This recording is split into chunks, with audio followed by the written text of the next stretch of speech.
Why learn to read? So you may write. You know, what happens a lot of times with bands and people when they're first starting out, actually guys that I've known have been at it for years, a lot of them, you know, they're semi-pros, they're hobbyists. They don't play all the time, but, you know, they don't necessarily play for a living. It's not necessarily their life's work, but they enjoy it so much. It's a life's hobby, at least, and it's something that creates events in their life, so they take it pretty seriously. If you don't read and you don't write things down, if you write songs, and a lot of guys write songs, once they're written down, it really puts them in stone.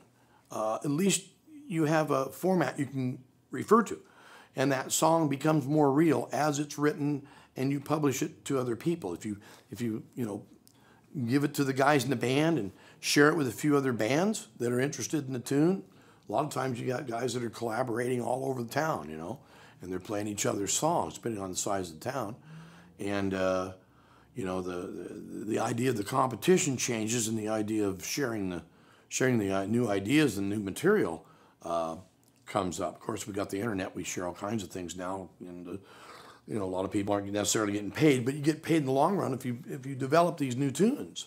But you can't develop them unless you have a written, visible version of it, at least in an E version, you know, so you can pass it along with your smartphone. Again, don't forget, do something smart with that smartphone. Make that smartphone really smart by using it. So, you know, if you got the lyrics to something, a lot of people come up now, they don't bring a book, they bring their smartphone, or they bring their little tablet. They throw it on the music stand, and they read the lyrics, or they read the changes.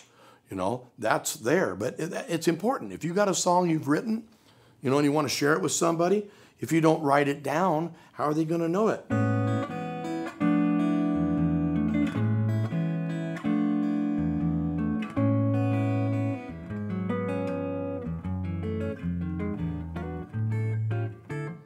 I wrote this song with Brian Rose and Willis Moss in Longview on a gig. And it didn't get real until I wrote it down and shared it with a couple other people. So the point of writing and reading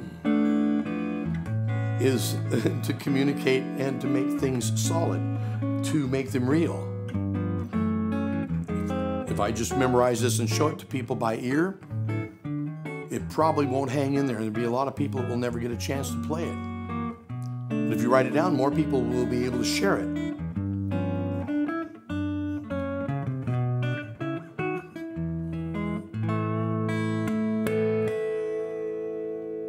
So that was Hope is Love, and it's written down.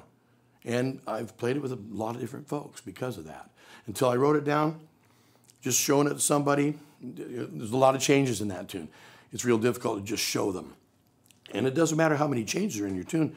Showing and expressing yourself through, you know, ear to hand with other musicians is much more difficult than doing that while they're also reading a little roadmap of some sort so they can get through it. So learning to read and learning to write really go hand in hand.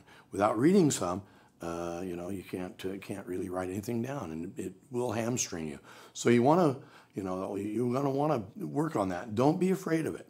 Don't be afraid of the new knowledge. It's always a good idea to be working on new stuff all the time if you can. You know, you want to have a set of changes that you can use to practice with.